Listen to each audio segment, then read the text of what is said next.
Nordeste Radio. La voz del nordeste de Segovia.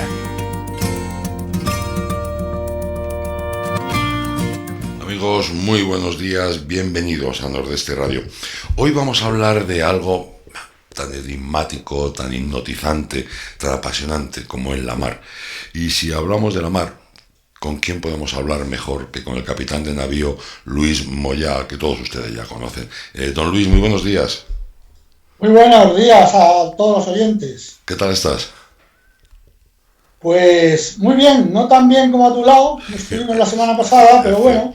La verdad es ¿qué se va a hacer? qué día más agradable pasamos y qué gusto es hacer radio en persona. Volveremos a repetirlo. La verdad es que sí. Volveremos a repetirlo. Además luego un corderito aquí en Riaza, es que no nos faltó de nada, ¿eh? Buah, no me lo recuerdes, que hoy tengo lentejas. Claro, días de mucho vísperas de nada, ya sabes cómo es esto. Tenemos que cuidarnos. Eso es así. Que además luego llegan los médicos y empiezan con los colesteroles, con las historias. Están hechos para amargarnos, ¿eh? Verdaderamente. Oye, vamos a hablar. Joder, es un lujazo el tenerte y poder hablar del mar y más con tu experiencia. Tú tienes un currículum extraordinario, no solamente ya como marino, que te voy a contar, has dado tu vida a la mar y a la Armada Española, pero además eres un gran escritor, tienes 16 novelas, has recibido 2 veces el prestigioso premio Nostromo, que es narrativa marítima, y te han pasado cosas curiosas cuando recoges estos premios. ¿Qué nos puedes contar de esas curiosidades? Pues sí, la verdad es que fueron cosas bastante curiosas. Para empezar, cuando gané el premio Nostromo la primera vez, que fue en el 2004, Ajá. con una novela que yo titulé El Noray, y que después, por ciertas intrigas, salió como El veneno del escorpión, lo cierto es que yo escribí esta novela muy ilusionado. Mis amigos que lo leyeron me empujaron a publicarla porque decían que estaba muy bien, y lo intenté, pero no me hizo caso ninguna editorial. Este es un país donde es dificilísimo publicar, dificilísimo. Dicen que aquí hay más escritores que lectores, o sea que imagínate. El caso es que un hermano, capitán de la mercante, me dijo, oye, hay un premio de narrativa marítima, total, que lo envié. Y yo estaba entonces destinado a la OTAN en Nápoles, y ese verano me trasladé de Nápoles al sur de Francia, a Toulon. Y debí enviarlo con tan poca fe que no puse mi dirección. Total, que pocos días antes de que se hiciera la ceremonia para ver quién había ganado, consiguieron localizarme. Menos mal que estaba en el sur de Francia, me puse en carretera y llegué con el tiempo justo a Barcelona, a las Atarazanas, un sitio precioso para este tipo de eventos. Y nada más llegar allí, pues ya te digo, yo estaba todavía en shock porque no me imaginaba que iba a ganar. ¡Qué alegría! Y nada más llegar, bueno, pues empecé ahí a saludar a unos y a otros, y de pronto me dicen, ¿has preparado alguna palabra para la viuda? ¿Viuda? ¿Pero qué viuda?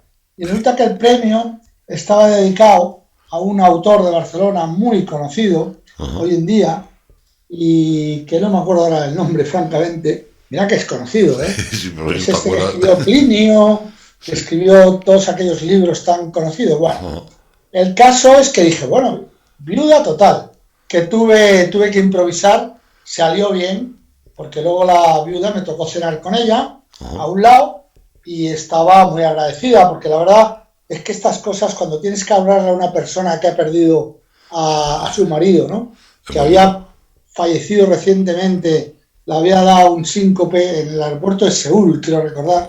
Bueno, cuando tienes que hablarle a una persona, pues la verdad es que el lenguaje directo es lo mejor, ¿no? El corazón. Sí. Y bueno, salió muy bien y empezamos a hablar en la cena, todo estupendo, y la verdad es que empatizamos bastante bien. Ella era decana en la Universidad de Pompeu Fabra en Barcelona, y tuvimos una conversación muy agradable. Pero a mi lado había un individuo raro, un tipo siniestro, que no hablaba, era una mesa redonda, y había conversaciones cruzadas, pero este tipo no hablaba con nadie, solo gruñía, emitía gruñidos raros, que no venían a cuento porque tampoco conversaba con nadie.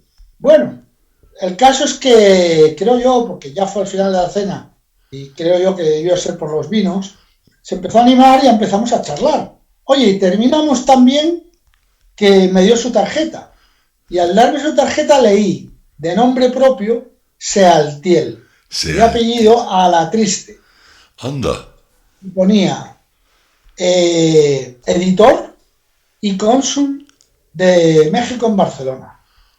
Y entonces yo estaba dando mis primeros pasos en esos mundos, pues todo pardillo, se me ocurrió decirle, anda, Alatriste, ¿te llamas? Pues en España hay un autor que está sacando ahora una serie de libros que se titulan genéricamente Alatriste. El Capitán Alatriste, sí. Y le dice, sí, ya lo sé. Bueno, me vais a perdonar que voy a decir una palabrotilla pequeña, ¿eh? Dila. Eso es el gilipollas de Reverte. De Arturito, digamos. Pero Reverte, sí. Estaba Arturito. Esto fue que estábamos navegando frente a Estepona y entramos a cenar. Y Arturo tiene muy mal vino y se cabrea enseguida. Y entonces empezó, no sé qué le dije, que se molestó conmigo y empezó a decirme que iba a hacer una serie, que el protagonista se iba a llamar como yo, que iba a tener la misma cara de imbécil que yo, la misma coletita ridícula que yo, los mismos granos asquerosos que tenía yo, en fin. Bueno. Se puso así mismo de vuelta y media. Y bueno, ahí quedó la conversación y la anécdota, ¿no? Pero poco tiempo después, un par de años, 3 años después, resulta que coincido en una presentación literaria de uno de los libros de mi amigo y compañero Luis Delgado Bañón, La corbeta Mosca. Y allí estaba hablando con otro gran amigo, con Agustín Ramón Rodríguez, que es un gran escritor, cuando de repente aparece Pérez Reverte.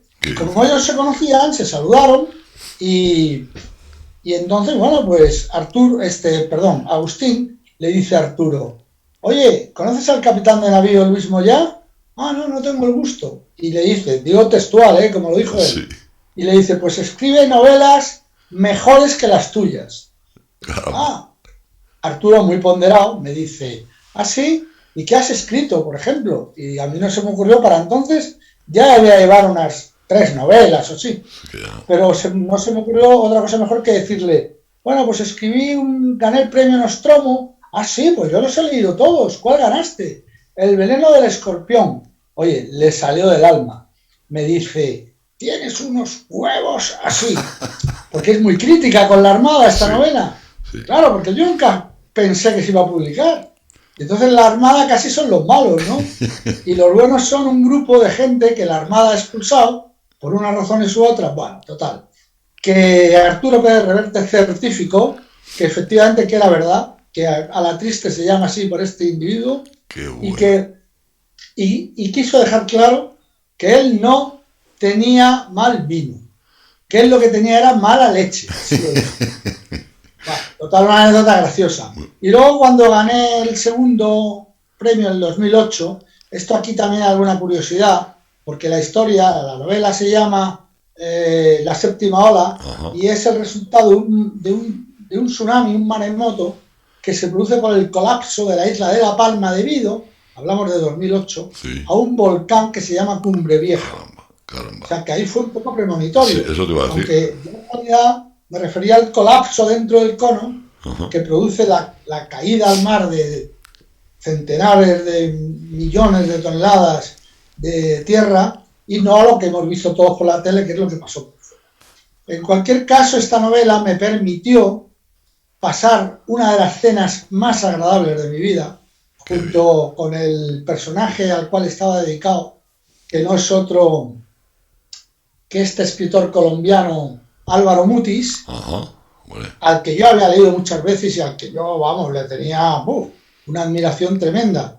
Y pude cenar con él y habíamos estado navegando por Barcelona en una goleta que tienen allí para estos casos. Se había bebido yo que sé cuántas docenas de whiskies porque bebía, el pobre murió al poco tiempo. Bebía como un cosaco, yo no había visto una cosa igual en mi vida. Un whisky además muy especial, no recuerdo el nombre. Bueno, pero fue toda la cena evocando cosas de su vida, hablando de Gabo en primera persona, claro, estaba hablando de Gabriel García Márquez. Yo tenía los ojos como platos, yo no hablaba, yo escuchaba, ¿no? Claro, y fue una anécdota muy divertida también. Qué bueno. Qué bueno. Oye, 16 novelas tienes ya, que es que, y seguro que estás, no, seguro, claro, que lo sé, es que estás, sigue escribiendo, estás ahora mismo preparando otra. Bueno, tengo una ya enviada a la editorial. Ajá. Está por ver que la publiquen o no, porque por muchas novelas que lleves, cada novela pasa su inspección, ¿no? Y además En esta me he salido de tu del línea. mundo del mar, Ajá. antiguo, vamos, y me he venido más moderno a la Segunda Guerra Mundial, y es una novela de espías. Ajá. Eso me apetece mucho leerla, porque el otro día lo estuvimos comentando, me adelantaste algo, y la verdad es que apetece y mucho leer esa novela. A ver si la sacas pronto y podemos contar aquí un poquito de ella. Prometido queda. Venga. Oye, lo que sí es cierto es que hasta ahora mismo, en esas 16 novelas que llevas ya escritas, hay dos elementos que siempre se repiten. ¿Cuáles son y por qué se repiten siempre esos dos elementos? Bueno, pues me alegro que me hagas esta pregunta, porque lo he explicado muchas veces, pero claro, tampoco llego yo a todo el mundo, ¿no? Hay gente que compra la novela con quien yo no he hablado en mi vida, ¿no? El caso es que yo siempre me hago un cameo a mí mismo, en cada novela. Es decir, de repente aparece ahí Luis Moyá, ¿no? Uh-huh. ¿Por qué hago esto? A ver, que no es narcisismo ni nada de eso. Sencillamente, me encantaban las películas de Hitchcock. Hombre. Y estaba siempre pendiente de verlo aparecer. De ver cuando aparecía, yo ¿verdad? Yo esto del gran maestro del cine del suspense.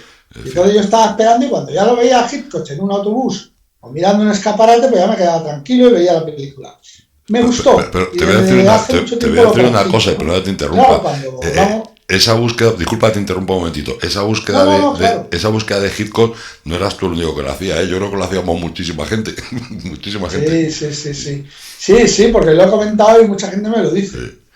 Pero claro, cuando son novelas históricas, de repente aparece Luis Moyá, pues la gente chirría un poco, ¿no? Uh-huh. Me pongo siempre un papel secundario, no, vamos, lo siguiente. Y me preguntan, entonces ese señor de los vientos, como soy de Tarifa, siempre hago un homenaje a mi patria chica, claro. Entonces ese marqués de no sé cuánto y señor de los vientos es antepasado suyo. No. Soy yo. soy yo. Y lo otro te he dicho, bueno, dos cosas. Sí, lo otro seguramente sea que de un tiempo a esta parte, en la mayor parte de mis novelas, elimino por razones personales el capítulo 13 y salto del 12 al 14. Y también me dicen, ¿qué he leído? ¿Se ha comido usted el 13? Digo, no me lo he comido. Es intencionado. Me salto el capítulo 13 porque le tengo mucha manía al número. Sí. Y ya que estamos, te explico que en Martes y 13 del 86 se estrelló en el Palo del Dédalo un helicóptero de la Armada y se mató un compañero de promoción y gran amigo mío. Caramba. Y desde entonces al martes ya le cogí manía. Pero es que era Martes y 13. Uh-huh. Y 13 años después, en 1999, era yo jefe de seguridad de vuelo de la flotilla. Uh-huh. Y yo, como tenía ese comezón dentro de mí, miré en el año 99 a ver cuántos martes y 13 había. Y había dos. Ostras. El primero en abril. Y ese día estaba yo fuera de mí. A ver si no pasa nada, Oye, pues no pasó nada. Qué bien. Pero llegó el segundo, porque todos los años tienen uno, como máximo dos, martes y 13. Y el siguiente fue el 13 de julio. Ese día estaba yo comiendo en casa, cenando, y de repente sonó el teléfono. Oye, fue como un aviso. Me sacudió, me entró una corriente eléctrica y efectivamente que me llamaban de la flotilla de aeronaves, que se acababa de ir al agua un helicóptero de la 5ª Escuadrilla, eran las 23:35, o sea, faltaban solamente 25 minutos de martes y 13, pero nada, se tuvieron un problema y se ahogaron dos compañeros. Joder. Y entonces le tengo mucha manía. Hombre, y ya elimino el 3. Está justificado. Entonces, no, fíjate que hay muchos edificios, sobre todo en Estados Unidos, que no tienen piso 13. Pasan del 12 al 14. Hay muchas líneas aéreas que la fila 3 de asientos tampoco existe. Así es, obviamente. Por lo que digo que ese, incluso te diría más, creo que en los DNIs, en el DNI, sabes que los primeros números fueron en su día para Franco y su familia, luego para el rey, y creo que incluso el número 13 no existe. Claro, digo que, claro, todos sabemos que esas cosas no existen, pero también sabemos que a verlas haylas. sí. Eso es como las megas. Entonces, basta con que te toquen el asiento número 13 de un avión, aunque no creas en eso, para ir molesto, ir intranquilo. Sí. Bueno, tampoco pasa nada porque no nos guste un número y ya está, pues no. Ya está. No, y ya está. Oye, si algo que tú sabes y mucho es de naufragios. Has escrito una historia fabulosa sobre el Titanic, pero claro, ha habido muchos más naufragios, aquí en España también. ¿Cuáles consideras tú los naufragios más importantes aquí de buques españoles, de barcos españoles? Bueno, es verdad que el Titanic es el príncipe de todos los naufragios, ¿no? Sobre todo con toda la historiografía que hay, las películas, y tiene algo que a todos nos atrae poderosamente. Y además está siempre el Pero enigma, claro. Sí.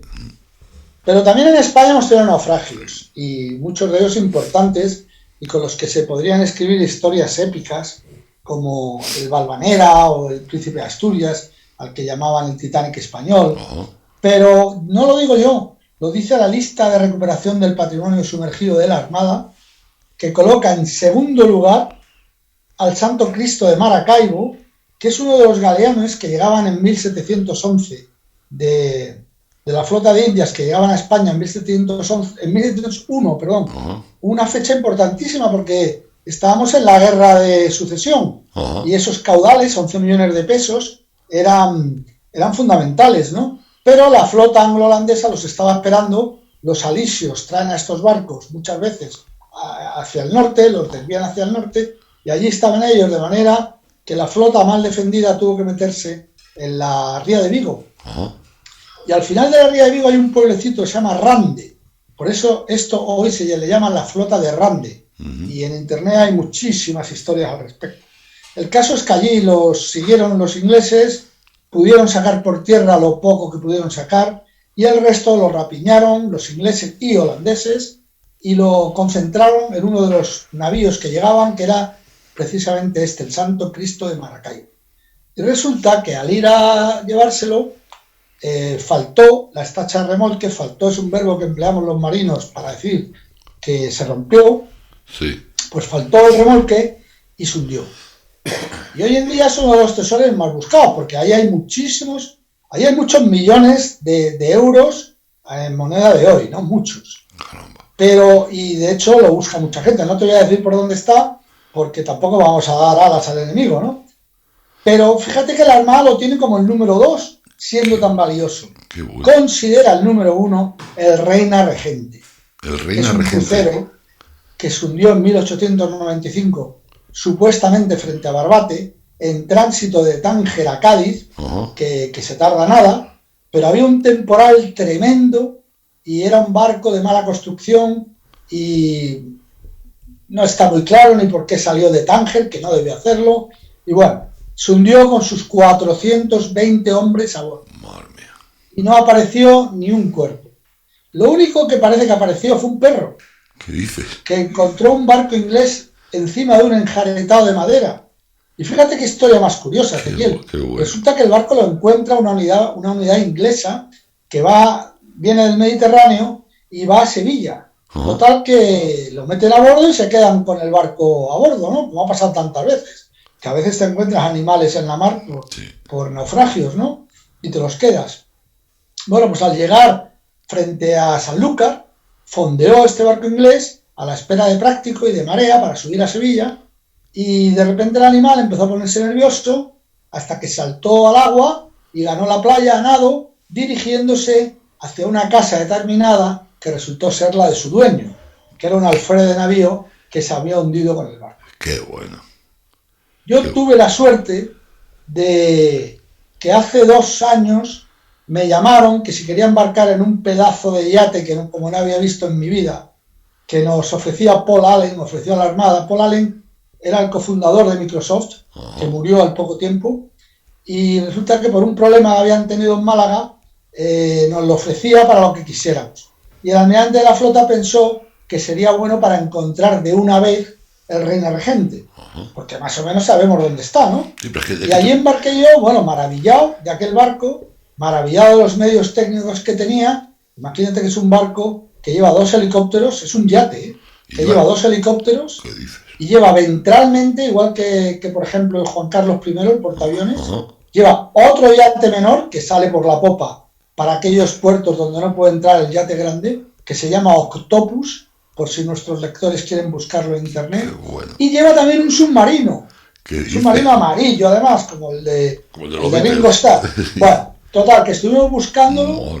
Yo llevaba 3 naufragios conocidos que podían coincidir con el nuestro, con el Reino Regente, y solo sirvió aquello para descartar que uno de ellos no era. Pero puede ser cualquiera de los otros 2. Imposible, con lo que vimos, y lo vimos clarísimamente, determinar cuál era. A mí eso me gusta porque, te voy a decir, Ezequiel, y ya termino, a mí eso me gusta porque, mira, están en un beril aproximado de 100 metros. Uno está en 93 y el otro en 102. Y no los encontramos, están ahí. Pero es muy difícil. Estamos llegando con las sondas espaciales, que están ya a velocidad de escape, todas aquellas Pioneer, Voyager, que salieron en los 80, a velocidad de escape del sistema solar, dirigiéndose a la estrella Vega, que tardarán millones de años luz en llegar y nosotros ya habremos desaparecido. Tenemos que inventar medidas para explicar lo que es la distancia del cosmos, ¿no? El año luz, el parsec, todas estas medidas. Y sin embargo, ahí, a 100 metros, Neptuno sigue siendo el rey. A mí esto me parece apasionante, ¿no? Además, entonces, bueno, que se mantengan los misterios durante mucho tiempo. Sí, además tú fíjate, Luis, y se sabe por historiografía, por datos, la cantidad de pecios que hay, sobre todo en la zona sur de España, en la zona andaluza, la cantidad de barcos que hay hundidos, y que algunos de ellos están hasta localizados, pero es muy difícil llegar hasta ellos. Es muy difícil. Mira, solamente en el litoral gaditano andaluz, que es desde Tarifa hasta Sanlúcar, precisamente, ahí hay documentado más de 1000. Algunos muy valiosos, flotas de indias que llegaban cargados de tesoros. Está el problema del estrecho. Las corrientes del estrecho son muy fuertes y entierran los pecios enseguida. Podemos, con sonares de barrido lateral, que tienen una cierta penetración en el fondo del mar, hasta 3-4 metros, podemos buscar, pero es complicadísimo encontrar y mucho más identificar. Sí, no, digo, es muy complicado, sobre todo están documentados determinados naufragios, pero es dificilísimo. Es que, joder, la mar es lo que dices tú. Fíjate que 100 metros, que no es nada, en la mar es mucho, ¿eh? Es mucho. O sea, fíjate, con todos los adelantos somos incapaces, oye.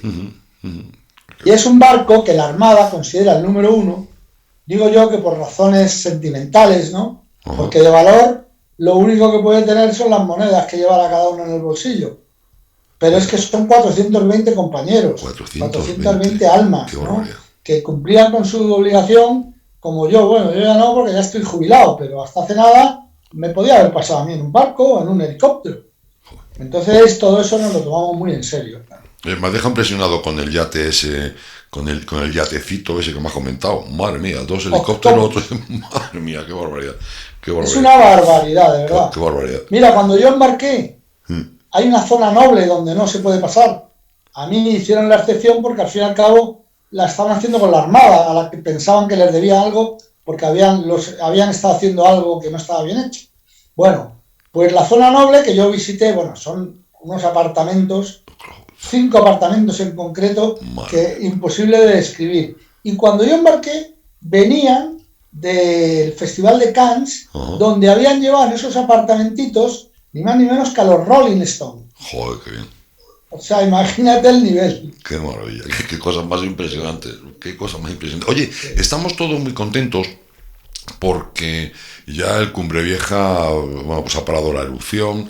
Estamos pendientes a ver si llegan las ayudas, y estamos pendientes de que los palmeros puedan reiniciar nuevamente su vida. Pero tú sabes algo del Cumbre Vieja y de la orografía de la isla de Palma. ¿Qué nos cuentas de Las Palmas? De La Palma. Bueno, yo la biografía de la isla de La Palma, cuando yo escribí La séptima ola, con la que ya te he explicado que gané el Sí. segundo premio Nostromo, pues me llené mucho, ¿no?, de toda la información que había por allí. Porque todo esto surgió estando yo de jefe de Estado Mayor de la Task Force 150, que la mandaba un almirante francés por aguas del Índico, cuando España todavía no participaba en misiones por allí. Entramos en Omán, nos agasajaron con una comida y me tocó comer al lado del presidente de la autoridad portuaria. Ajá. Este hombre empezó a contar, era agosto de 2005, 5. y acababa de suceder el tsunami que se llamó de Indonesia, Ajá. que ahora hay una película por ahí muy bonita, ¿no?, circulando. Bueno, total, que empezó a hablar del tsunami. Claro, yo como oficial de la Armada, yo el tsunami ni lo había estudiado, porque eso en la escuela naval no lo dábamos. Yo no conocía nada de un tsunami. Claro, aquello me impresionó. Hombre. Pero es que al terminar de comer, me dice, bueno, como veo que está usted muy interesado, le voy a llevar a ver algo impresionante que llamamos aquí el monumento a la calamidad. Monumento Bueno, a la cuando calamidad. llegó el tsunami, todos los barcos salieron a la mar para recibirlo en la mar, porque es como hay que hacer, es como más posibilidades tienes. Porque cuanto más te alejas de costa, menos altura tiene la ola. La ola se levanta como una serpiente cuando se acerca a la costa, ¿no? Bueno, el caso es que había ahí un barco que le habían desmontado los motores, estaba fondeado y no pudo moverse. Y este barco apareció 5 kilómetros tierra adentro, era un barco de 6.000 toneladas, Madre mía. completamente tirado allí sobre un costado, con las anclas allí echadas, porque claro, le pilló fondeado, ¿no?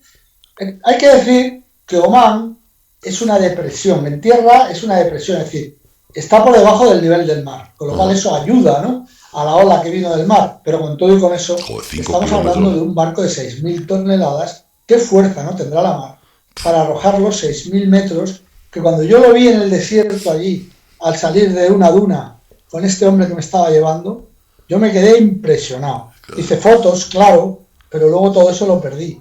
El caso es que me llevó luego a su oficina, me enseñó un periódico de la época, del año anterior, y venía una perspectiva de futuro en la que decía que el próximo tsunami, mega tsunami, decía la noticia, tendría que ser o en una isla de un archipiélago conocido de Noruega, Ajá. o en la isla de La Palma, en España.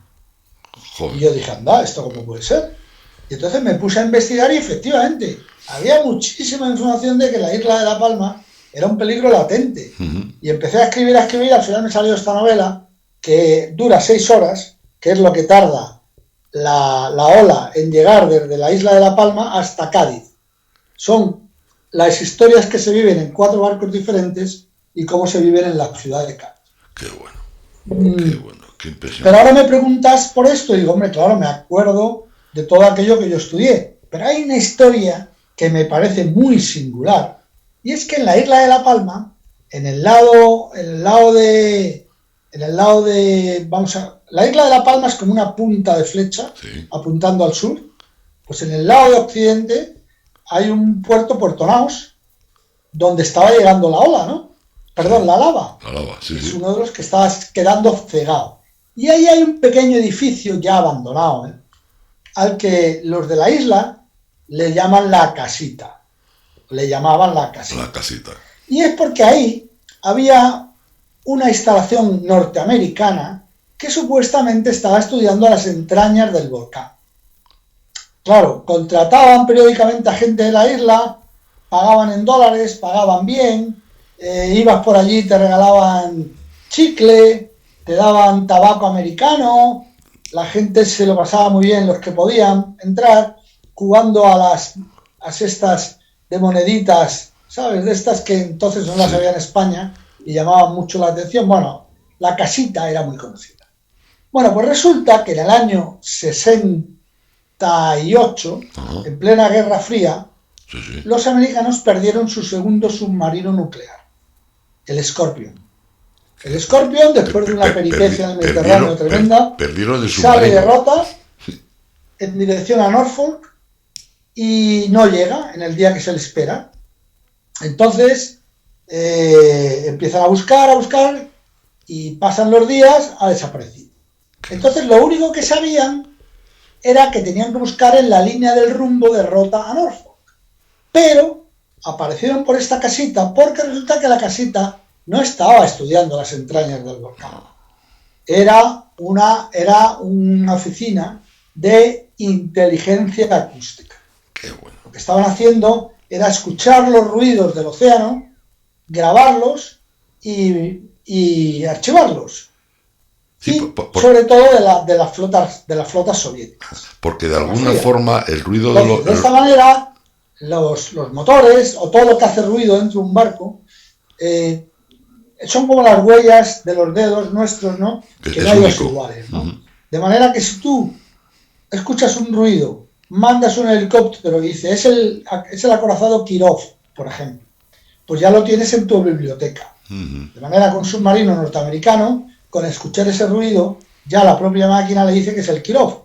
No es necesario que salgan a mirar, con lo importante que es la pérdida de la discreción para un submarino, ¿no? Claro. Es decir, que esto llevaban años ahí escuchando, y entonces se fueron allí y empezaron a mirar los registros, y efectivamente, el día 24 de mayo a las 6 de la tarde, encontraron 14 implosiones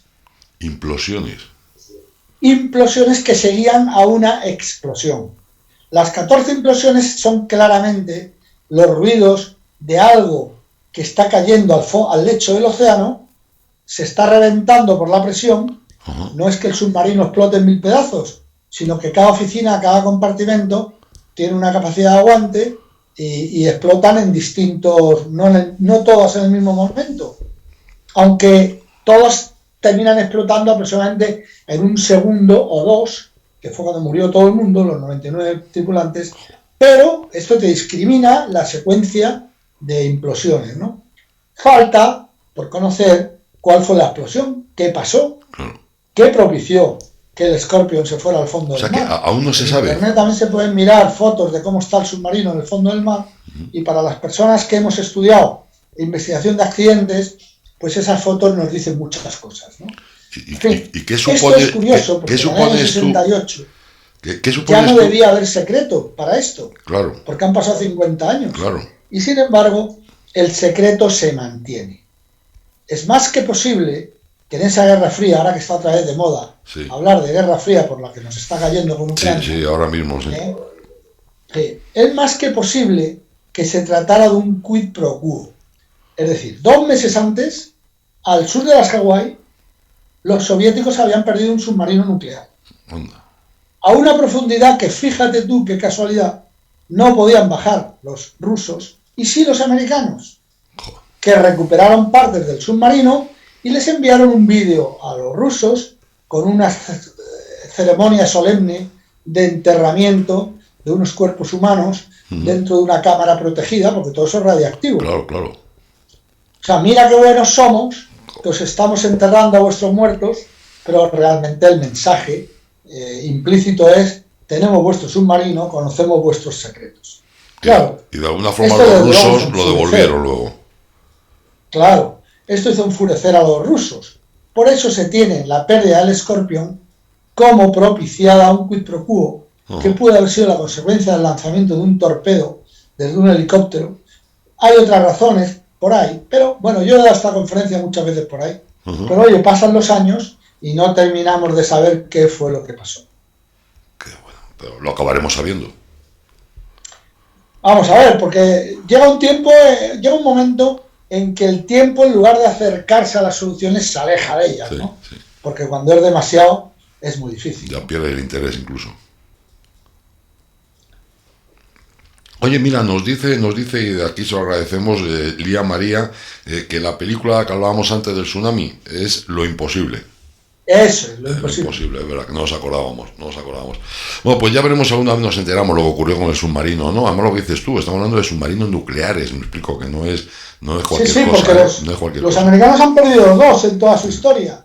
Ah, sí, perdieron otro también. Y este fue el segundo y último, vamos a ver. Joder. Oye, ¿qué opinas, aunque nos saltemos un poco lo que estábamos hablando, qué opinas de lo que está ocurriendo con Rusia y con Ucrania? ¿Asusta, no asusta? A ver, yo yo creo que ahora estamos en el momento de la diplomacia y hay que hacer todos los esfuerzos habidos y por haber para evitar que esto nos lleve a un punto de no retorno. Porque como saltan las chispas, Sí. nunca, esto se sabe cómo empieza, pero no cómo acaba.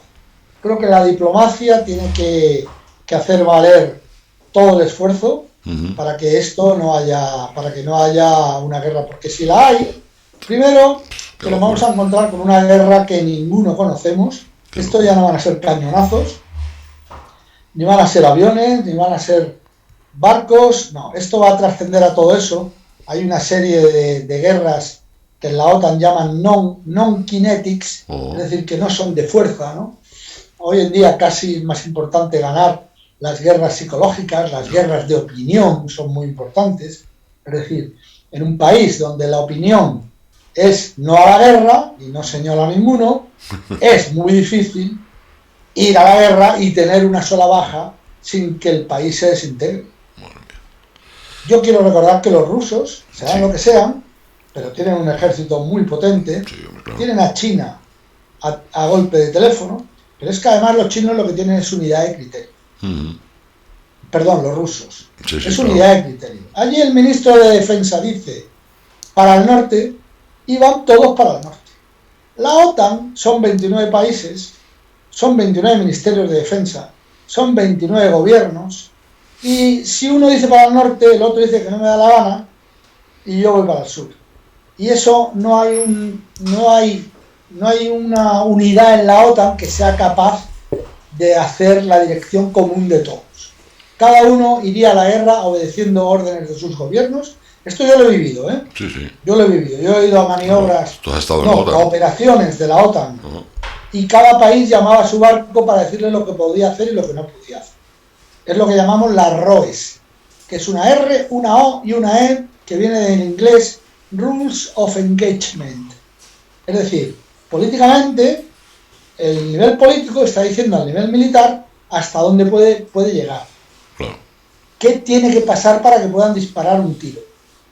¿Qué tiene que pasar para que puedas traspasar esta línea?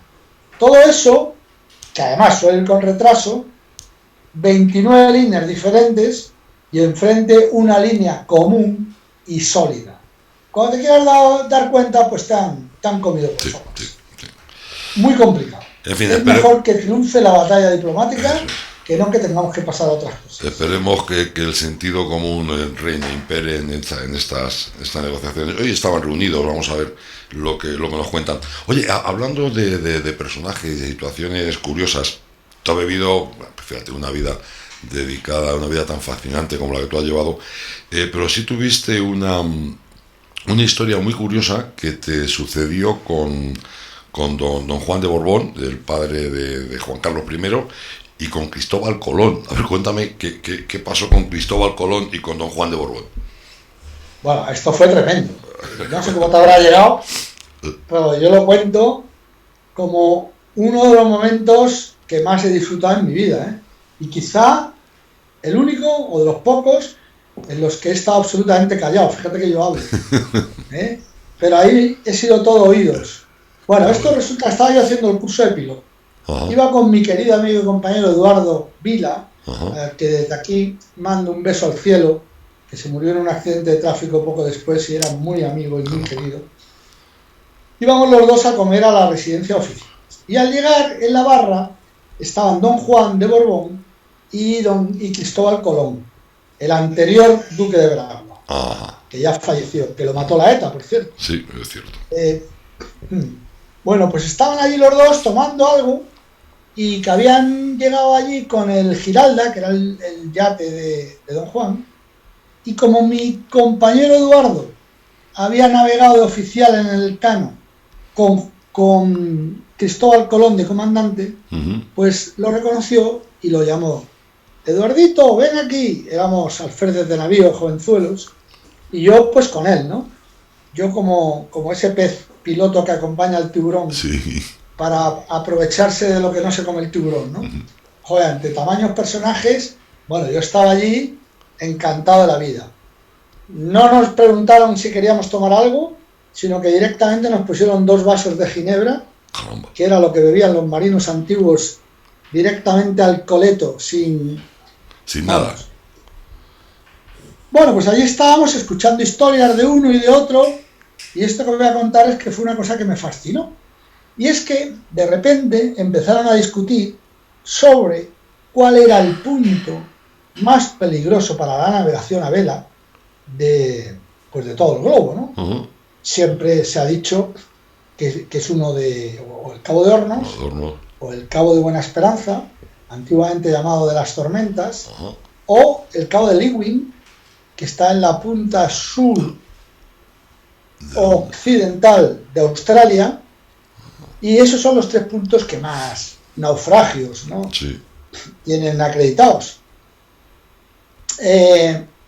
Cristóbal Colón decía que era el Cabo de Buena Esperanza, la punta sur de África, ¿no? uh-huh, Y don Juan decía que no, que Hornos, y discutían que sí, que no, que no, que sí. Estaba una discusión de 2 lobos de mar, ¿no?, que verdaderamente yo hubiera pagado, ¿no?, por escucharlo. Y todo con argumentos muy sólidos, ¿eh? Sí, sí, claro. Y bueno, pues en esas estaban cuando contó don Juan que los navegantes, que antiguamente, porque hoy tatuajes se pone todo el mundo, uh-huh, pero antiguamente solo se lo ponían los marinos o la gente de Lampa. Y de los marinos no se los podía poner cualquiera. Un tatuaje acreditaba algo. Entonces, se podía uno tatuar si cruzaba el Cabo de Hornos del Atlántico al Pacífico, porque verdaderamente es cierto que del Pacífico al Atlántico no tiene ningún mérito. Pero del Atlántico al Pacífico, perdón. Y aparte del tatuaje, ¿también se podían poner un pendiente? Sí, había... El pendiente es mucho más antiguo. Ajá. Incluso antiguamente lo llevaban, por ejemplo, los piratas, que también los han reflejado con su pendiente, pero esto era una superstición, ¿eh? Uh-huh, sí. Un pirata le aterrorizaba morir y que no lo enterraran, porque entonces su espíritu estaría vagando sin descanso por los tiempos de los tiempos. Entonces ese arete que llevaban todos, uh-huh, de mayor o menor valor, certificaba que cualquier compañero, si morías, te enterraba y se quedaba con él. Oh, anda, qué bueno. Eso también viene del mundo de la mar, efectivamente. Pero volviendo al Cabo de Hornos, si tú lo cruzabas del Atlántico al Pacífico, tenías derecho a tatuarte el brazo izquierdo, uh-huh, si eras marinero. Y si eras oficial, el derecho. anda. Y don Juan lo había cruzado varias veces, algunas como marinero y otras como oficial, porque don Juan tuvo trato de marinero en la marina inglesa.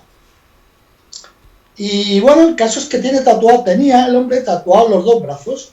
En internet aparecen muchas fotos de él con los brazos tatuados. Sí, aquí tenemos una foto en la que y entonces estaban los 2 discutiendo, y Cristóbal Colón era un poco faltón, no faltón, a ver, tenían mucha confianza, navegaban juntos, pero normalmente cuando tú estás con una persona como Juan de Borbón, por mucha confianza que tengas, si hay gente extraña, te cortas un poquito, ¿no? Sí. Pero ahí no. Cristóbal Colón no sé qué le dijo, tú has navegado toda la vida como un señorito, tú no tienes mérito, algo así. Y entonces el otro, que estaba sentado en una de estas típicas sillas de barra, redondas de estas de barra, se incorporó con esos zapatones que tenía, se incorporó sobre los pies y se remangó así, y dije yo, pensé, joder, le va a atizar. Se remangó, y entonces hizo pum, pum, pum, pum, ¡mira! Y mostró ahí sus tatuajes, que lo acreditaban como un tío que había cruzado como marinero y como oficial el Cabo de Hornos, ¿no? Sí. Y bueno, es una historia muy simpática, qué bueno. Y que recuerdo siempre con mucho cariño, porque además poco tiempo después murieron ambos, don Juan de cáncer y Cristóbal Colón, que tenía también cáncer. Incluso en aquella reunión le dijo, mi amigo Eduardo le dijo, almirante, no beba más porque pidió otra copa, que tiene que cuidarse. Y dijo él, me acuerdo perfectamente, ¿qué coño? vengo del hospital, él iba a Houston, a un hospital americano de cáncer, vengo de no sé qué y me han dicho que me quedan 6 meses de vida. No me voy a privar de nada, pero 2 o 3 meses después lo mató la ETA. Madre mía, qué pena. Oye, que... Una historia curiosa. Sí, la verdad es que sí. Oye, que la verdad es que me lo estoy pasando fenomenal. Es un gustazo, es un auténtico lujo poder contar con el capitán de navío Luis Moyá para que nos cuente esto y muchísimas más cosas del mar. Solamente me queda que agradecerte que hayas estado con nosotros, el que nos hayas hecho pasar este rato tan agradable y el que hayamos aprendido tanto. Bueno, pues muchas gracias a ti, Ezequiel. Tendremos Aquí me tienes para cuando quieras. Y un saludo muy cariñoso a ti, a tu familia y a todos tus oyentes. Un abrazo muy fuerte, amigo, y seguiremos con esto, que nos está pasando, pero muy bien. Muy bien. Vale, muchas gracias, Luis. Hasta otra. Un abrazo.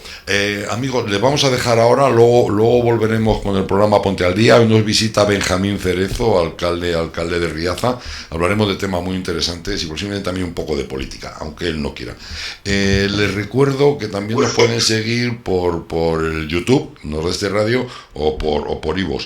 Y por supuesto, si comparten el programa y vamos ampliando poco a poco la familia de Nordeste Radio, pues muchísimo mejor. Déjenme un ratito y volvemos, ¿vale? Venga, hasta ahora. Nordeste Radio. La voz del Nordeste de Segovia.